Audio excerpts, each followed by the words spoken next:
स्वाधीनता दिवस और गणतंत्र दिवस सभी भारतीय उत्साह और उमंग के साथ मनाते हैं। ये दिवस हमें भारतीय होने के गौरव का विशेष स्मरण कराते हैं। 15 अगस्त की तारीख हमारी सामूहिक स्मृति में गहराई से अंकित है। औपनिवेशिक शासन की लंबी अवधि के दौरान देशवासियों की अनेक पीढ़ियों ने ये सपना देखा था कि एक दिन देश स्वाधीन होगा। देश के हर हिस्से में रहने वाले पुरुष और महिलाएं, बूढ़े और जवान विदेशी शासन की बेड़ियों को तोड़ फेंकने के लिए व्याकुल थे। उनके संघर्ष में निराशा नहीं, अपितु बलवती आशा का भाव था। आशा का वही भाव स्वतंत्रता के बाद हमारी प्रगति को ऊर्जा देता रहा। कल जब हम अपने त्रिरंगे को सलामी दे रहे होंगे तो हम उन सभी स्वाधीनता सेनानियों को भी श्रद्धांजलि अर्पित करेंगे जिनके बलिदान के बल पर 78 साल पहले 15 अगस्त के दिन भारत ने स्वाधीनता हासिल की थी। अपनी स्वाधीनता का पुनः प्राप्त करने के बाद हम एक ऐसे लोकतंत्र के मार्ग पर आगे बढ़े जिसमें सभी वयस्कों को मतदान का अधिकार था। दूसरे शब्दों में कहे तो हम भारत के लोगों ने को अर्पित किया। अनेक लोकतांत्रिक व्यवस्थाओं में जेंडर, रिलीजन तथा अन्य आधारों पर लोगों के मताधिकार पर पाबंदियां होती थी, परंतु हमने ऐसा नहीं किया। चुनौतियों के बावजूद भारत के लोगों ने लोकतंत्र को सफलतापूर्वक अपनाया। लोकतंत्र को अपनाना हमारी प्राचीन लोकतांत्रिक मूल्यों की सहज अभिव्यक्ति थी। भारत भूमि विश्व के प्राचीनतम गणराज्यों की धरती रही है। इसे लोकतंत्र की जननी कहना सर्वथा उचित है। हमारे द्वारा अपनाए गए संविधान की आधारशिला पर हमारी लोकतंत्र का भवन निर्मित हुआ है। हमने लोकतंत्र पर आधारित ऐसी संस्थाओं का निर्माण किया जिनसे लोकतांत्रिक कार्यशैली को मजबूती मिली। हमारे लिए हमारा संविधान और हमारे लोकतंत्र सर्वोपरि है। अतीत पर दृष्टिपात करते हुए हमें देश के विभाजन से हुई पीड़ा को कदापि नहीं भूलना चाहिए। आज हमने विभाजन विभीषिका स्मृति दिवस मनाया। विभाजन के कारण भयावह हिंसा देखी गई और लाखों लोग विस्थापित होने के लिए मजबूर किए गए। आज हम इतिहास की गलतियों के शिकार हुए लोगों को श्रद्धांजलि अर्पित करते हैं। प्यारे देशवासियों, हमारे संविधान में ऐसे 4 मूल्यों का उल्लेख है जो हमारे लोकतंत्र को सुदृढ़ बनाए रखने वाले 4 स्तंभ हैं। ये मूल्य है न्याय, स्वतंत्रता, समता और बंधुता।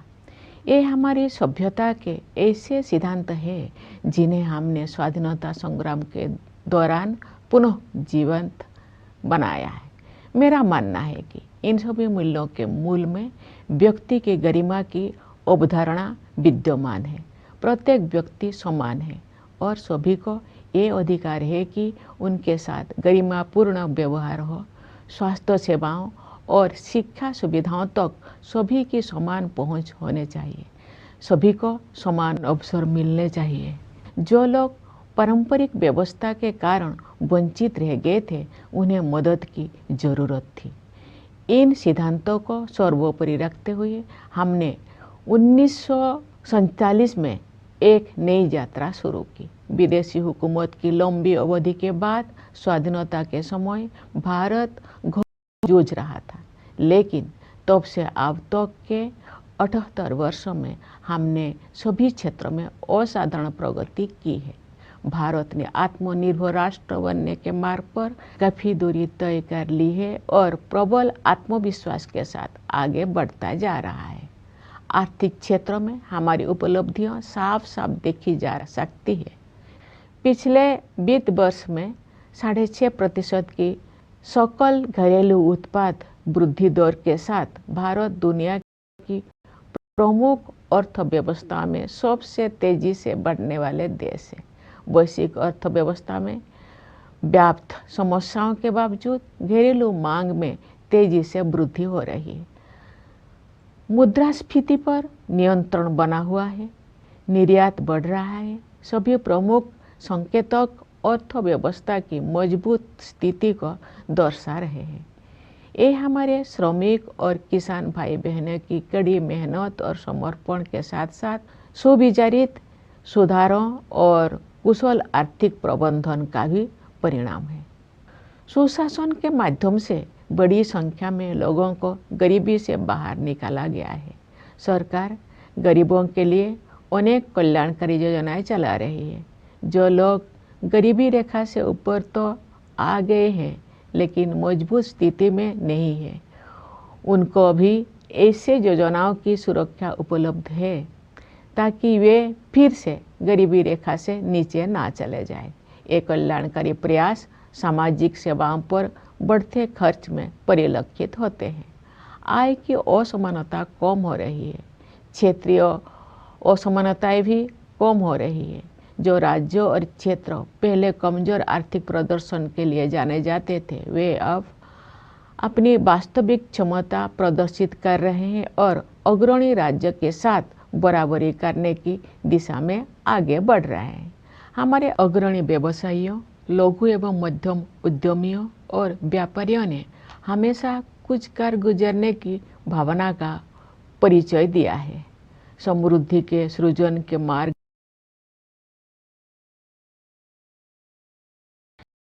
पिछले एक दशक के दौरान बुनियादी ढांचे में हुए विकास में ये स्पष्ट रूप से दिखाई देता है।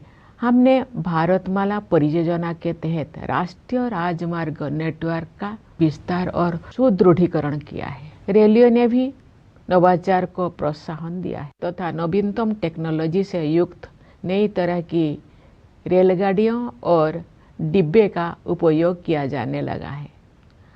कश्मीर घाटी में रेल संपर्क का शुभारंभ करना एक प्रमुख उपलब्धि है। शेष भारत के साथ घाटी का रेल संपर्क उस क्षेत्र में व्यापार और पर्यटन को बढ़ावा देगा और नई आर्थिक संभावनाओं के द्वार खोलेगा।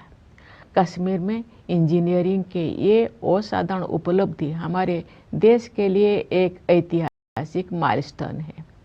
देश में शहरीकरण तेज गति से हो रहा है, इसलिए शहरों की स्थिति सुधारने पर सरकार विशेष ध्यान दे रही है। शहरी परिवहन के प्रमुख क्षेत्रों पर विशेष ध्यान देते हुए सरकार ने मेट्रो रेल सुविधाओं का विस्तार किया है। पिछले एक दशक के दौरान मेट्रो रेल सेवा की सुविधा से युक्त शहरों की संख्या कई गुना बढ़ गई है।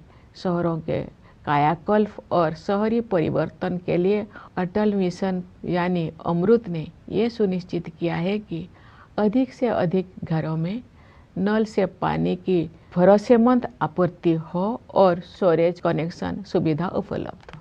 सरकार ये मानती है कि जीवन की बुनियादी सुविधाओं पर नागरिकों का हक बनता है। जल जीवन मिशन के तहत ग्रामीण घरों में नल से जल पहुंचाने में प्रगति हो रही है। अपने तरह के विश्व की